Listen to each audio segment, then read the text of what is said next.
Angela is the only daughter of wealthy socialite Frances Aldrich.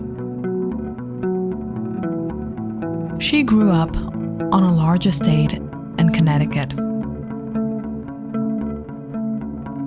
Her father had passed away when she was about 7.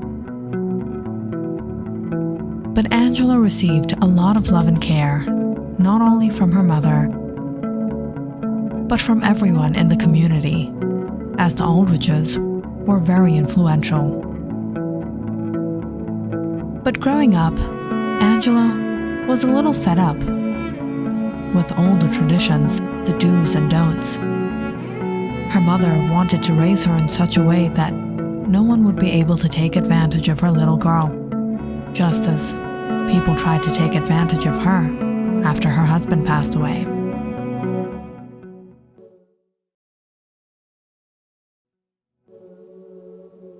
Frances had a hard time keeping the family business running. The people she thought were her trustworthy partners ended up betraying her or trying to manipulate her, thinking she was weak, so that they could claim her wealth and property. Of course, Jeffrey Aldrich was well aware of his partner's secret agenda, and Frances was witness to how he dealt with his business affairs. However, Frances never approved of deceiving people until she realized how selfish others could be. The only person who kept her trust was Jeffrey's butler, Clinton, who Jeffrey had practically raised since a very young age.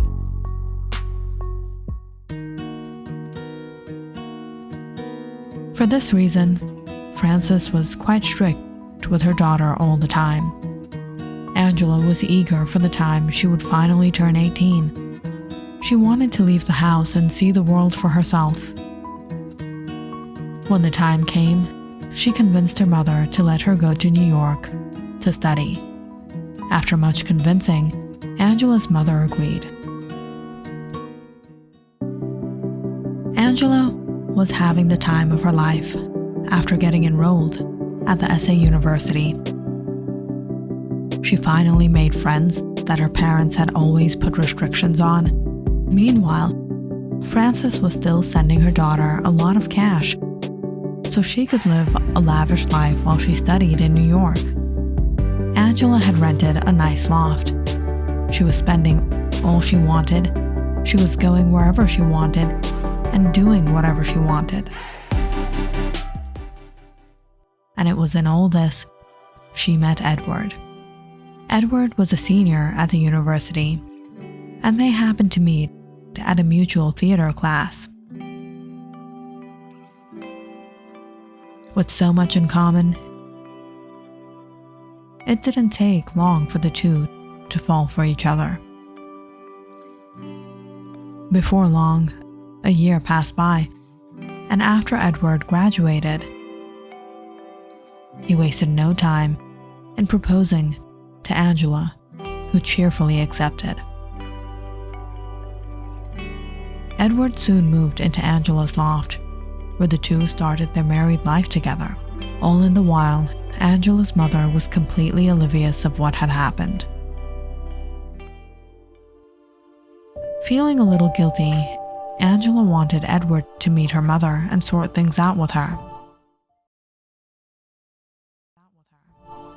She explained to Edward how possessive and strict her mother was, and Edward was reluctant to go. Angela, you know I really don't belong to a big family. I'm not that wealthy either. I don't know how your mother will receive me. My mother won't let me down. I'm sure of it. Edward didn't know how he would fit in at the Aldrich's mansion, with their etiquettes and manners. He grew up with very loving parents who raised their son well, but they were never that well-to-do. They worked hard to give him a good life and sent him to college to earn his degree and start a career. Edward didn't want to risk a chance of disapproval from Angela's family, but he couldn't keep this a secret forever either.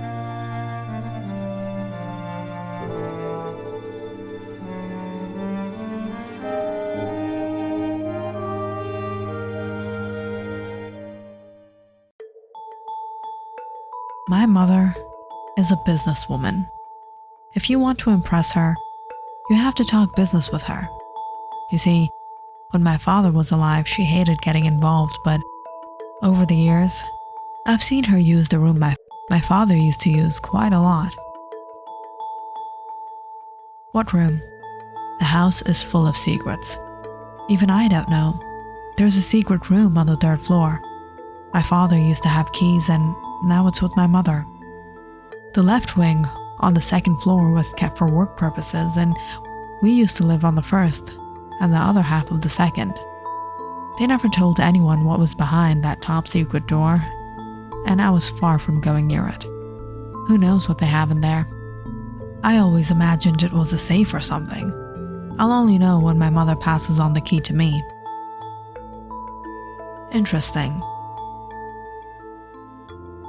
After a long flight, Angela and Edward reached the Aldrich residence, where Frances was eager waiting for her daughter.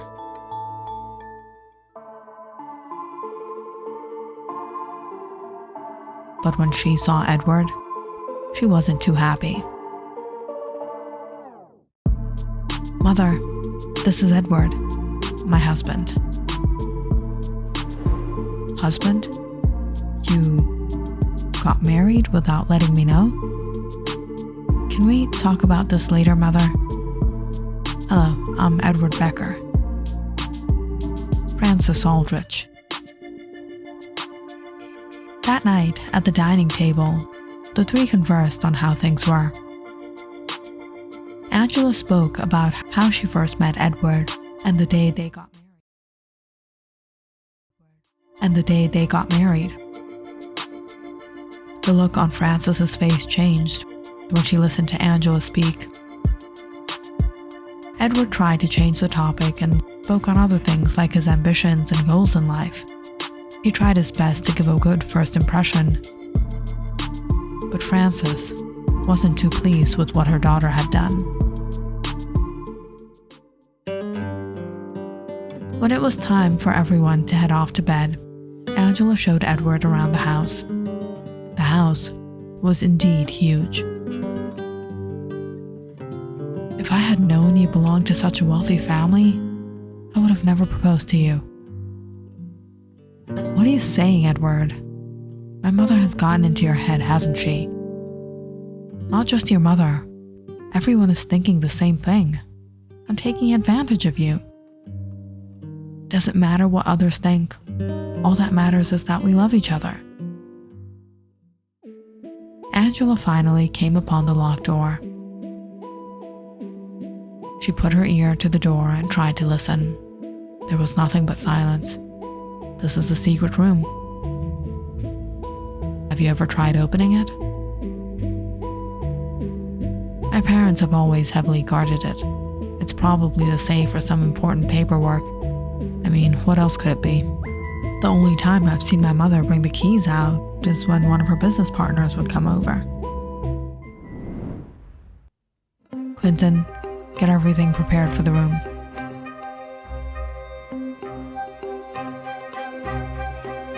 "Welcome, Mr. Powell. I've heard you've changed your mind on the deal." Over the next few days, Edward came to know more about the Aldriches and their family business. The business had been in the family for decades, and Angela would soon inherit it. Whilst Edward was learning more about the Aldriches' business affairs, Frances and Angela were in the privacy of their bedroom, having a heated conversation. "Angela, have you gone mad? Why have you brought this stranger into our family?" "Stranger? Mother, he's my husband." "Have I not taught you anything about the outside world? It's wicked and cruel. I've spoken to him, and I've learned quite a lot about his background. He couldn't have afforded this even if he worked for the rest of his life. He's with you for no other reason but your money. Money is everything." "That's not true. You're being judgmental, Mother." Angela tried to convince her mother to accept the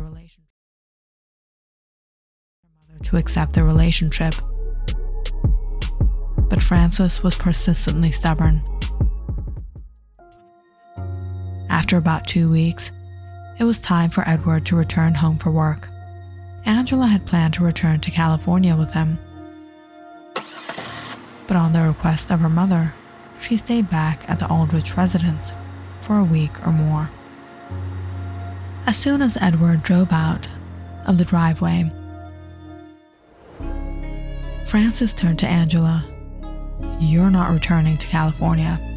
If your husband can afford the loft I had been paying for, let him pay for it." "Mother, this isn't fair. You're only doing this out of your hatred and selfishness."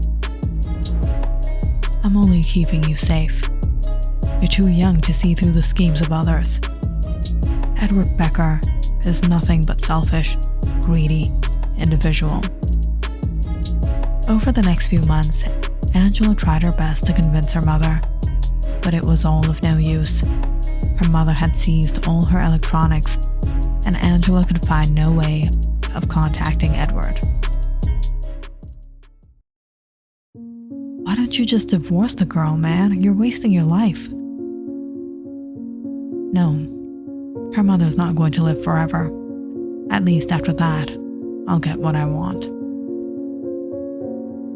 Edward could predict what had happened, and he tried calling the Aldrich residence, but was always given an excuse when it came to speaking with Angela.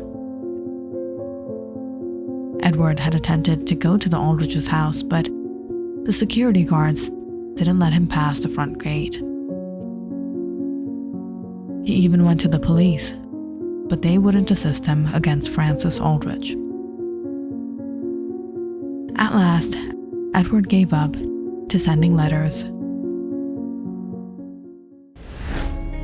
But Frances always made sure those letters never reached Angela. She was quite impressed at how innocently Edward would express his love for Angela in his letters, but she wasn't someone to be fooled. She remembered after her husband had passed away, there were many people that tried to woo her, only to get their hands on the wealth that Jeffrey had left behind. Frances had always kept an eye on everything and made sure to secure all her business affairs within the secret room she kept guarded, even in her sleep.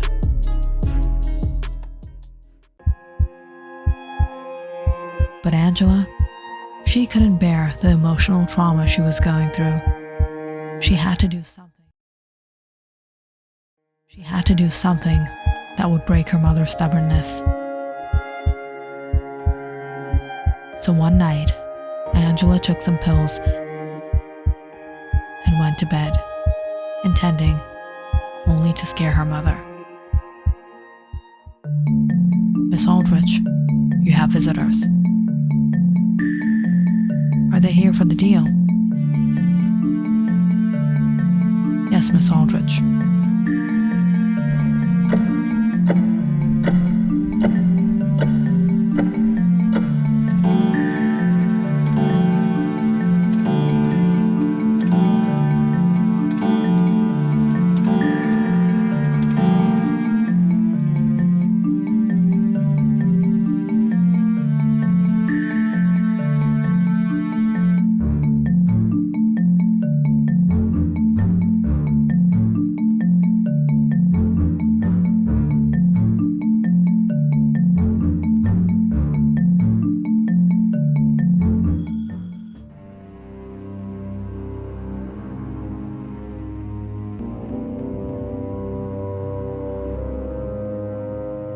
"Angela?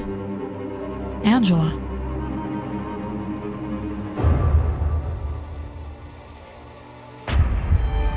Unfortunately, things didn't go as planned.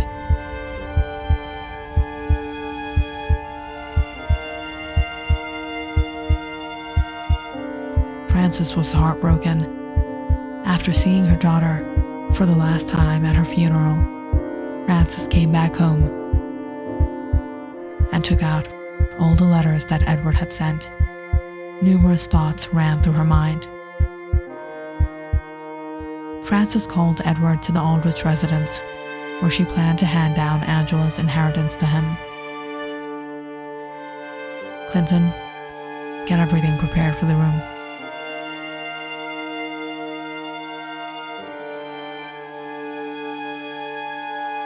Frances would no longer live in the house, where her husband and daughter were no longer with her. She told Edward to take care of the business and maintain the property. Frances Aldrich had vacated the house. Once Edward got the news, he hurried to the property. He opened the door with a smile. He chuckled as he heard his voice echo in the huge living room.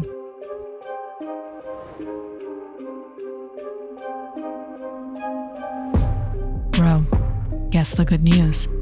Finally got what I wanted. I knew Angela would be a catch, but the fact that I would get it all so easy? Who expected that? No worries for the rest of my life. We need to party. Her mother handed over everything on her own. Hold on, there's one thing I forgot to check. I'll call you back.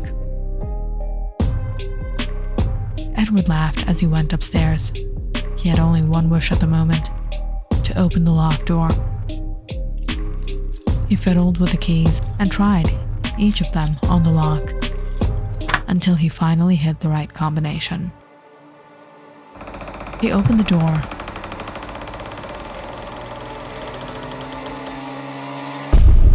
and was shocked to see nothing but darkness.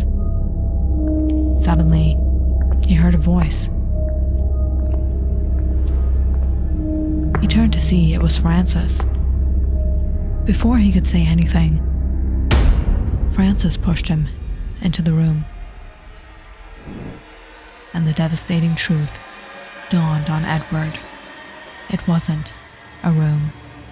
It was a deep, dark pit that led all the way underground the Aldrich estate.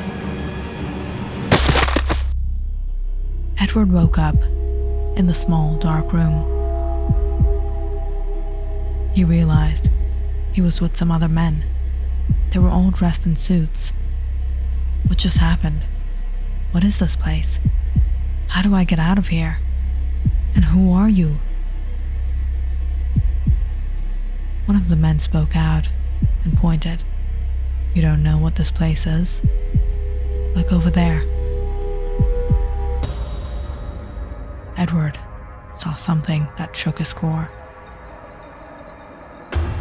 His own crushed, lifeless body laying on the ground.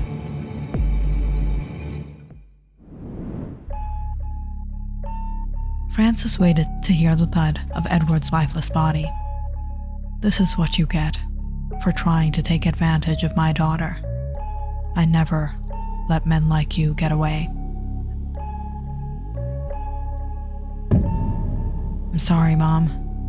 You were right.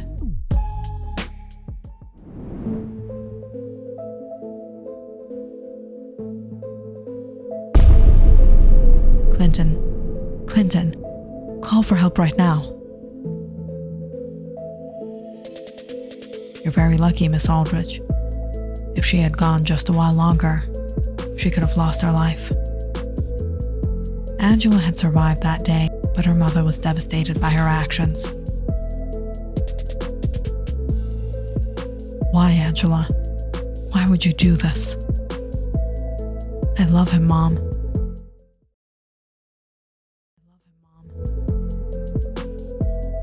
You have yet to learn how selfish people can be.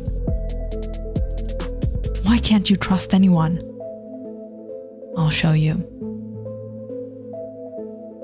Frances intentionally set up Angela's death and vacated the house, expecting Edward would return.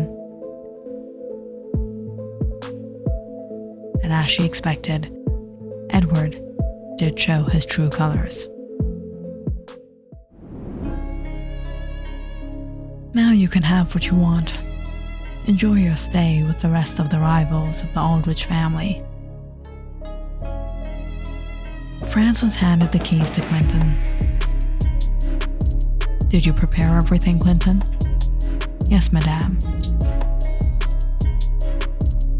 Make sure you put a second layer of dirt on this one, Clinton. If you enjoyed this story, please like and subscribe to my channel and share this video with your friends and family.